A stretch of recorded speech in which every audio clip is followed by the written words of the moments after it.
Alright, now we've got the armored support for the 10th Cavalry Brigade. Welcome to this next video about how to build your 10th Cavalry Brigade army. Now, you don't have to go out and get a bunch of tanks, but there is only really one available to you for the 10th Cavalry Brigade, and that is the Vickers 6-ton.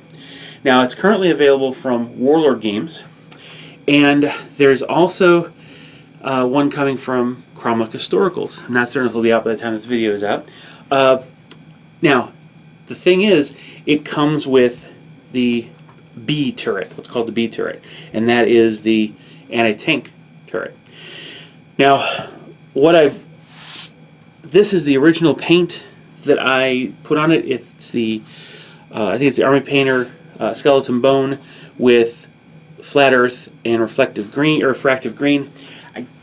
Again, I don't know if I liked that color, so I decided what I would do is print up some additional tanks to create a tank platoon. Since I'm going to have the tanks to do paint scheme tests on, I'll go ahead and I'll make them something I can use. Now, these are stand-ins until I can actually get the tanks of this type. Now, here's why it's important. The Vickers tank produced by Warlord Games is modeled wrong, and we'll talk about that in just a sec. But let's just talk about the color schemes. I went with the original skeleton bone, and I didn't know if that was that's from Army Painter. I didn't know if that was it was the right color, so I tried going with dark sand on these, and it wasn't quite right. It looked a little bright, I think. I know that the flat earth didn't seem to look right, so I have come to the conclusion that a flat brown with Russian green, and I think the Army Painter skeleton actually is pretty close. Dark sand you can use, but it just doesn't seem to have the right color. But again, go with what you think is right. But again, now unlike the TK tankette models, the patterns of camouflage on the tanks, though there was no standard, they weren't also done in geometric patterns. They were done in those kind of rounded areas, very free-form. So that's why you have the different looks you see. So we have here, I have an extra set of turrets, and the reason for that is because this kit was built wrong. You'll notice that all these kits, all the A's, all the turrets are on the left-hand side of the vehicle. Here's a picture of Warlord's tank. Notice the problem? This turret is actually sitting on this side. Now, if you are a historical modeler like I am, that will drive you bananas. And it drove me bananas. It really did. So, what I decided to do was cut off the plug essentially that sits in the hull to turn, and filled that with essentially a milliput is what I used, and then I drilled out to put a magnet. Now, since I did that, I thought, well, you know what? I'll go ahead and buy the T7P B turret. That's the one with the two machine gun turrets. The reason is probably not known to most people, but the original Vickers was delivered to Poland in this configuration with the two machine gun turrets. When they were designing obviously they weren't pleased with this performance. They wanted to have an anti-tank gun, which is the reason they built that turret. But when they were building the 7TPs, they were designing a new turret for that to house the Bofors anti-tank gun. Now, what was interesting is they went through a program of removing these B turrets from the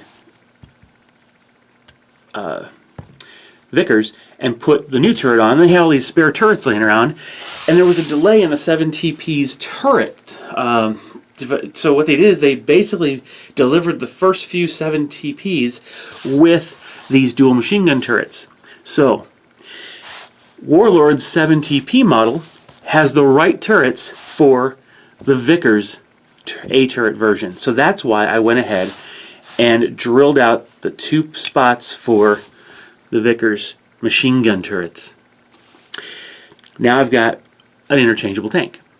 That's one way you can have some flexibility in your force with one model. Now, again, if you're a modeler that gets really messed up by having the turret on the wrong side of the tank and you want to model it properly, then there's your chance.